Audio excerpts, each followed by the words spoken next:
Okay, next, please. On your tapes, you talk about how if we have 10% consensus on the planet, it'll be enough to move us through the transition. And you also give an exercise that they taught you about seeing yourself inside out. Yeah. And I'm interested in more information about both of those.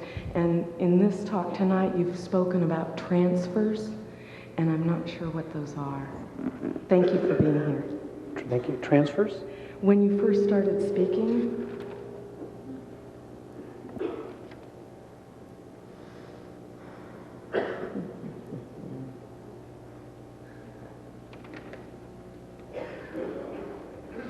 Okay, let's go to your first question. oh, okay, yeah. I was given an exercise. You guys probably all know this stuff already, you know, but something that I was given specifically, which I do every day, and you know, they never give me answers about myself, and it really pisses me off sometimes. Because we're looking for shortcuts. I mean, let's face it, we're Earth humans. Okay. Anyway, the exercise was to get very, very quiet, get myself into a very humbled space. Sincere space is the word they use a lot, and it was literally to grab the balls of my feet and turn myself inside out, so that everything that's on the outside is now in, and everything on the inside is now out. And when you see yourself upside down, you see yourself strung out like this, very carefully detach yourself and look at who you are.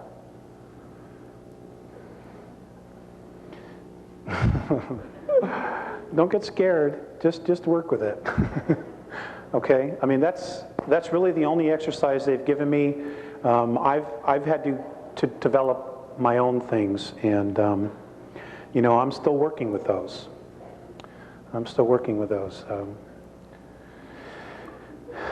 You know, next question.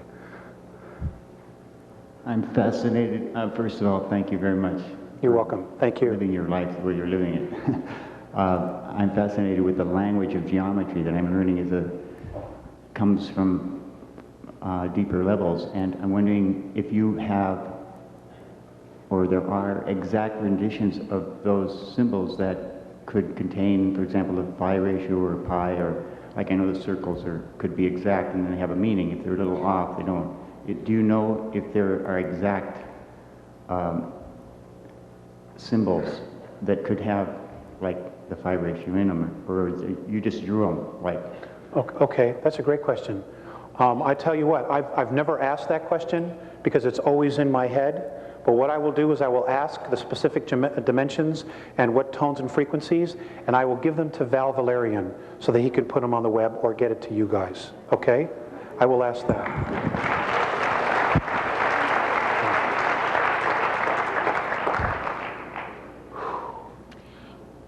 You've referred to the Andromeda educational system and their feeling about raising the children and putting the energy toward education. And you've made a few comments about weapons in general, and I understand the First Amendment issue is a little different. We're heading into dangerous times, and there's a lot of controversy among different people in the school here about weapons and what should be done. The Andromeda feeling about mutual respect for everyone. Seems like a lot of the women that I know don't want to have anything to do with them no matter what, and a lot of the men I know are totally obsessed with them. What's the Andromeda's feeling of our weapons and the part that they would play in the changes that are going to be happening? Okay, it's a very good question. Oh, not an easy one. They have said that and I said this earlier, that we destroy ourselves in ignorance. And I understand that weapons are not a good idea. I believe that. I really do. However, let's look at the reality that we're in. Okay? There have been many really holy spiritual men that have been murdered. Okay? They literally went to death holding unconditional love. And that's great. Okay? However, and this is my perspective, the Andromedans, they're not happy with our society, with any of it. But they realize we cannot defend ourselves. That's why they're, and other groups are contemplating intervention, because we can't defend ourselves. And we do have a serious threat. And you can hold the space of love. You know, I truly believe you can hold the space of love, but at the same time, you can hold the space of sovereignty and defiance of tyranny. I mean, what good is total unconditional love when it's being totally suppressed? Is it on? Okay. If we take that attitude, then don't we then create a situation where we have to come back and do it from the other side? Don't we just get right back involved in the whole cause and effect? Well, it could be very possible. It could very well be possible. I really don't have an answer for that. You know, like I said, I've got my stuff and I'm working it out.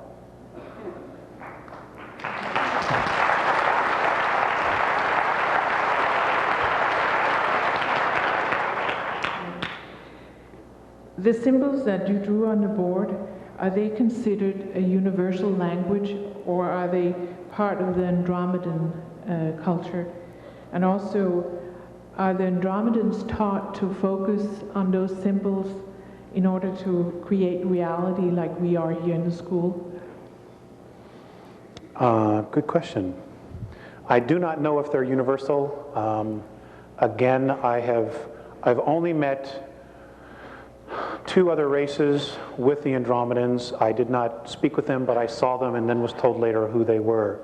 And one was a group from Cygnus Alpha, a human race from Cygnus Alpha, and a very different looking being from Cassiopeia. I did not know the communications that were going on, but as far as the symbols, it's their language, and it's just one of a gazillion that they use. But I don't know that it's universal. I just don't know if all the other races know it. I mean, it could very well be that when the council gets together, they have interpreters who interpret the holographs, just like our UN does. I don't really know. So I'm sorry, my information on that is so limited. Yes? Please tell us a story about a time that you have observed on how the Andromedans treat their children. Okay. Can I ask you a question? Sure. Who are those faces? Me. Okay.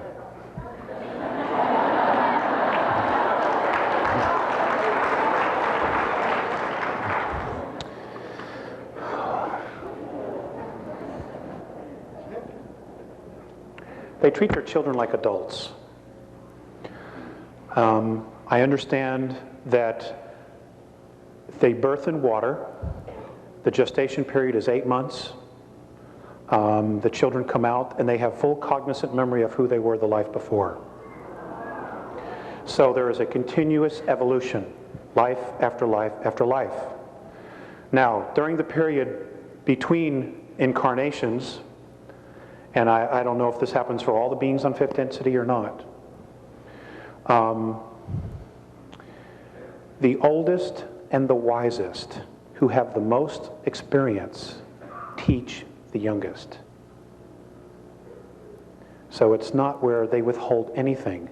In fact, the children, this is the law of consistency, the children know everything their parents know and even more.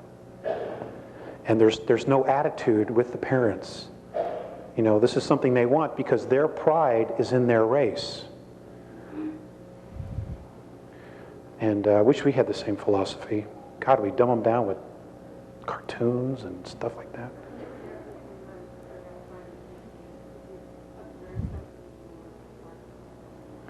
Okay, the question was, when I was with them for 3 months, did I observe something with them in the park? They sit in circles. Again, they're telepathic. So they would just be in circles, and you would see them nodding and smiling and laughing, but there's no sound. So I can't tell you what they were saying.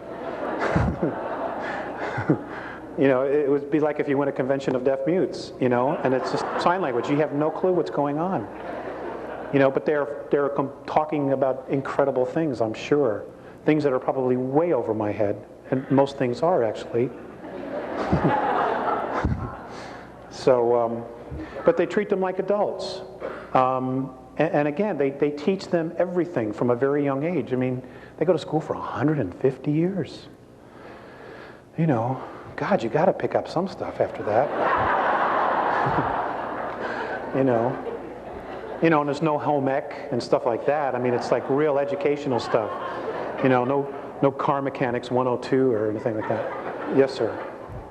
My question has to do with the seeding of this planet by the Andromedans originally. You mentioned 62,000 years ago in a time period of only 65 years, but I'm specifically interested, do you know of any symbols or any information about reawakening latent genetics for people who are on this planet, and is there any relationship of Lemuria to that 62,000 year ago time period? Lemuria was in existence at that point. Atlantis was just beginning to be colonized. Now, folks, let me set you straight on something, or what the Andromedan perspective is. Atlantis was an extraterrestrial colony. Okay? I know that there's a lot of channeled stuff and other stuff that's done in remote viewing, and I don't know if it's all true or if it's not true. But the Andromedan perspective is that Atlantis was an extraterrestrial colony, specifically. Lemuria was also. However, there were some of us Terrans there, okay, and we were servants, more or less, okay? Some of the stronger genetic of our race were used as a priesthood to basically keep in line the other humans. I mean, if you go back and you look at history through Sumeria, Egypt, even today, today the new priesthood is the world bankers. They have total control of your life on a monetary, physical level. It's hard to do anything on this planet without money. And they're the new priesthood. As far as latent DNA and latent memories, I have been told, and I for some reason, I don't know why I can't find my specific dates, but there will be a point where as the frequency increases, that we will start to remember things. Children today are already remembering things. There are children today who can just speak all these different languages, and that are not Earth languages. Some of them are extinct languages from Earth that some of these children just know, and it's the latent memory in the DNA that is coming out. And more of this will be occurring. I know that there are children today. I know of a woman who's contacted me who lives in Tennessee. She has a child who came to her one day and says, Mom, if I were to reverse engineer a nuclear bomb and explode it, it would draw all the radiation out of here. This kid's 6 years old. And there are children today over in Egypt that are walking out into the desert and showing archaeologists, well, I remember there was something there, a library. And sure enough, they're digging and they're finding the foundations of things. And our government probably does know because of its satellite technology, but there's no way a 10, 11, 12-year-old kid should know that stuff because it's all being suppressed. So the world powers have a real serious problem. People are waking up, and it's great. We have to.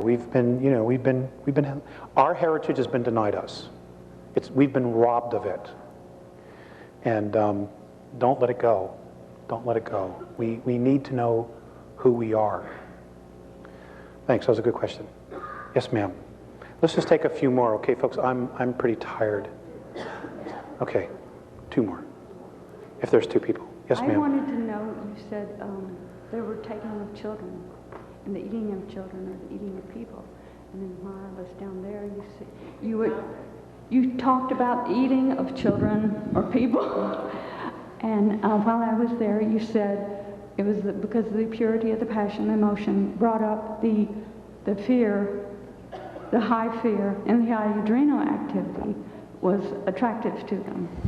I understand that, but an advanced technology, it would seem to me, would be able to clone their food or clone. We can make adrenaline supplements or different things. Okay. Now, I want you to look at this idea. When is anything that's a clone as good as the original?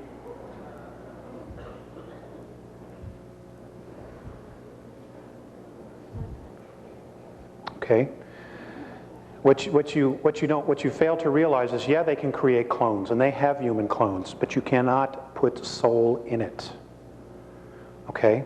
You may grow an organic processor in the brain to get them to act and do everything, but there's no soul attached to it. And as long as there's no soul, you don't have true emotion. True emotion? Well, your adrenaline rush.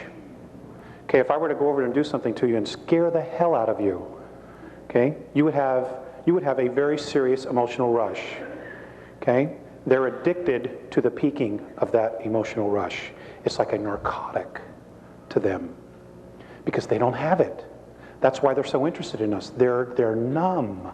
They're numb. Their physicalities are numb. They're all in their head. They're in self-imposed loneliness. Okay? Yes? I'm sorry? Do they terrify the children? Yes, ma'am, they do. The question was, do they terrify the children? And I said yes. Yes, ma'am.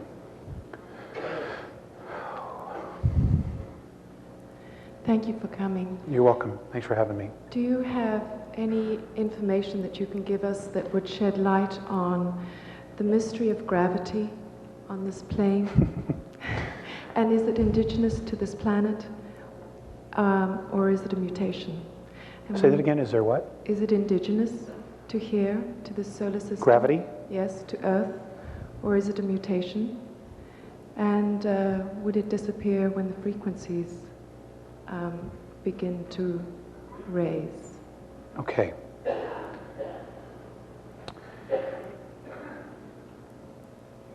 The Andromedan perspective regarding gravity is that it is created by radiation from the sun and our planet.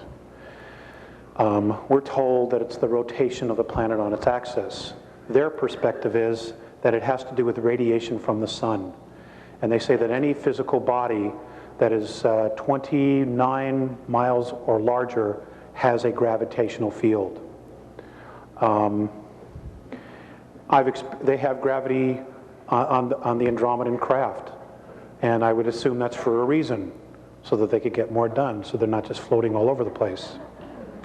I don't believe it's a mutation. There's gravity on all the fields because there's a physicality. So there has to be some form.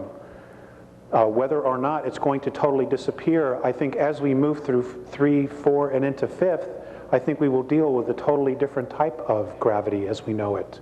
It'll probably be lighter, but then again, we will have different physical form as well. But again, they say that it comes from the sun. It's the radiation from the sun that creates gravity on our world. You're welcome. Yes, ma'am. Okay. I have two questions. One quickly. They display mutual respect and love, but I'd like to know how they do that.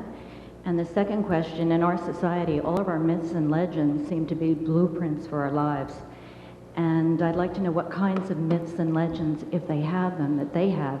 I know you probably don't have time to tell us one tonight. If you would, I'd love it. But, you know, if you could get that information for Val, I'd love to have that. Okay, they don't call them myths. They call it history. Okay? And I will give those to Val.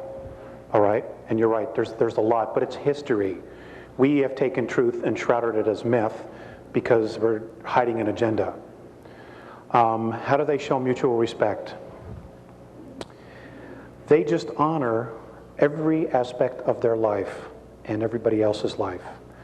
Because they're so evolved, there's no such thing as crime there. There's no laser shootings on a mothership. There's no, they need for nothing. They absolutely need for nothing. Anything that they need is given to them for evolvement. And they all work towards that. They wouldn't think about leaving somebody behind. I'll give you a good example of that too.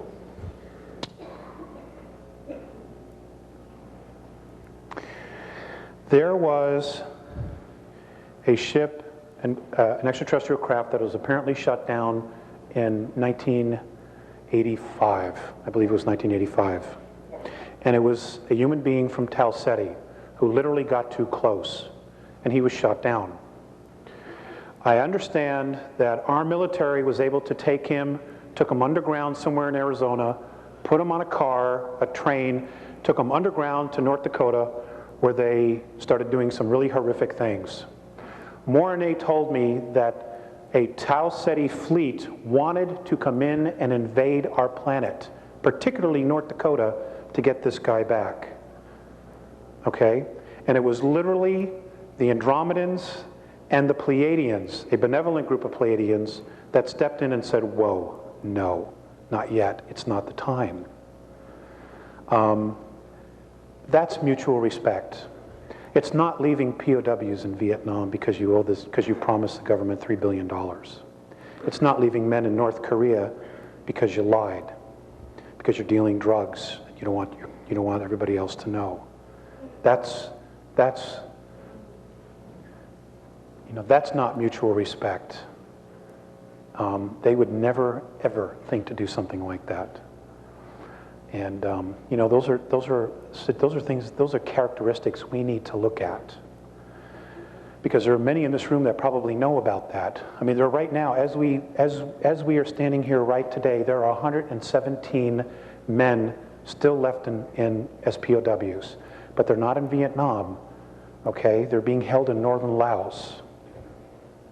There are also 3 men that are still alive from the Korean War, still being held in North Korea. And our government knows, and they know. A lot of the POWs were used for scientific experiments. We did it to some of their guys, using drugs, LSD, we blew their minds. And they've done some pretty horrific things to our people. These are all real character issues, and it's one thing to hear about it in the news or to listen to Joyce Riley talk about the Gulf War syndrome and how our guys have been betrayed. It's one thing to sit in your living room and say, oh my God, that's terrible. What you don't understand is that we are very carefully being watched by some incredible races, both good and bad. And they are watching us and our characteristics, what we will do, what we will not do. They are measuring our honor and intent. Okay? It's not just about us anymore. It's about everything. And I know you're probably being taught that. So when you hear stuff like this, please don't go into your little box. Okay? Those people had families. They had children just like you do now. And it was all taken away because they were betrayed. And betrayal is a major issue that we're all going to have to deal with when the truth finally does come screaming out. Okay? We have been betrayed. And we're going to have to come together and find a way to totally forgive that so that we can move on. But in forgiving it, it's important not to allow it to happen again, to be more diligent, to be more vigilant.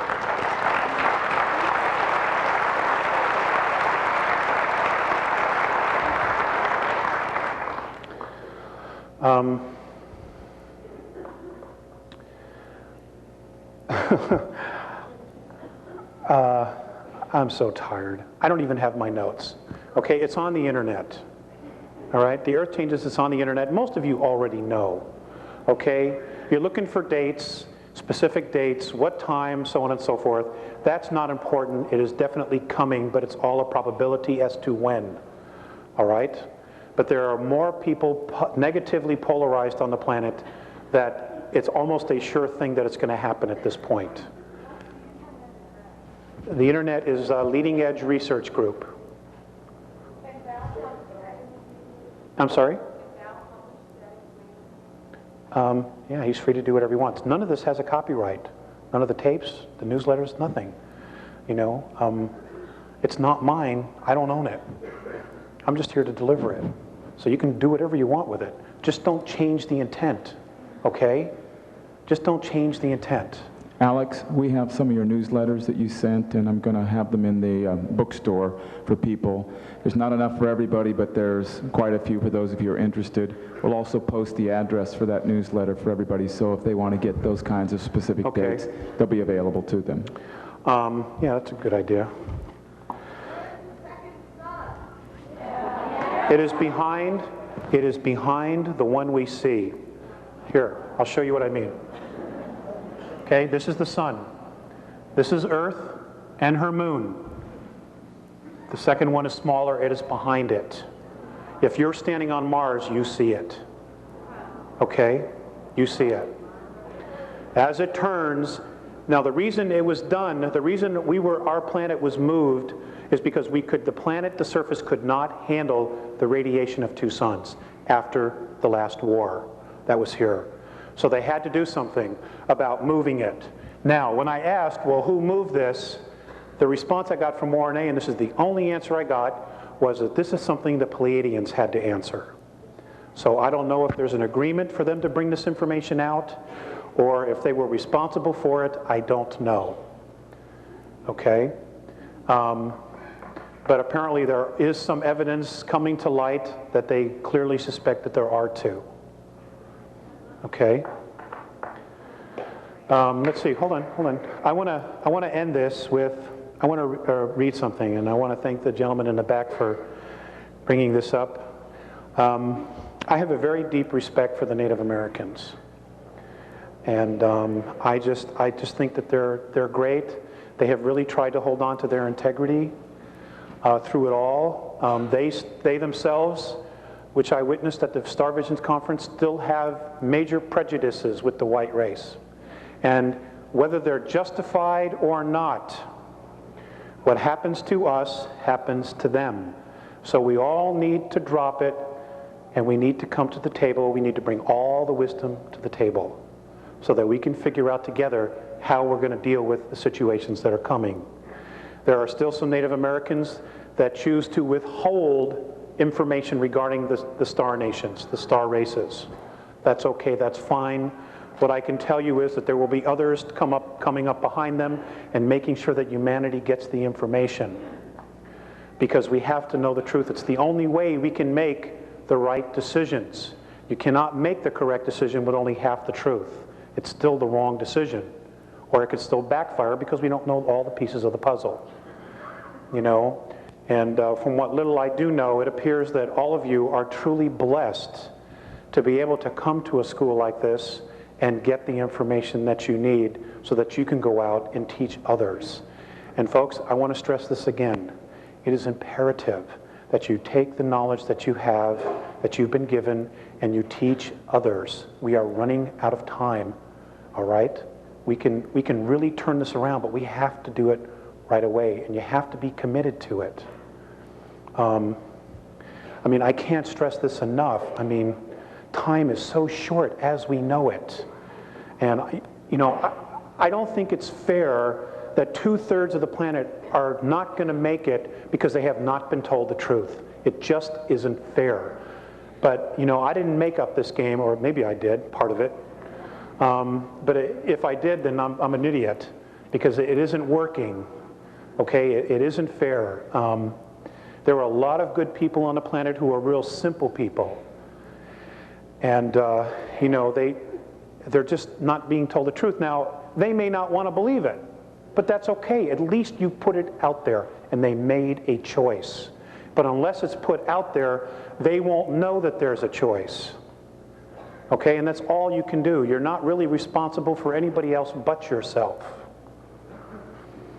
Okay, I'm going to read this. O Great Spirit, whose breath gives life to all the world. Hear me. I am small and weak. I need your strength and your wisdom. Let me walk in beauty and make my eyes ever behold the red and purple sunset. Make my hands respect the things that you have made and taught my people. Make me wise so that I might understand the things you have taught my people. Let me learn the lessons you have hidden in every leaf and every rock. I see strength not to be greater than my brother, but to fight my greatest enemy, myself. So when life fades as the fading sunset, and my spirit may come, and as life fades as the fading sunset, please let my spirit come to you without shame. Washtay. Ladies and gentlemen, thank you very much.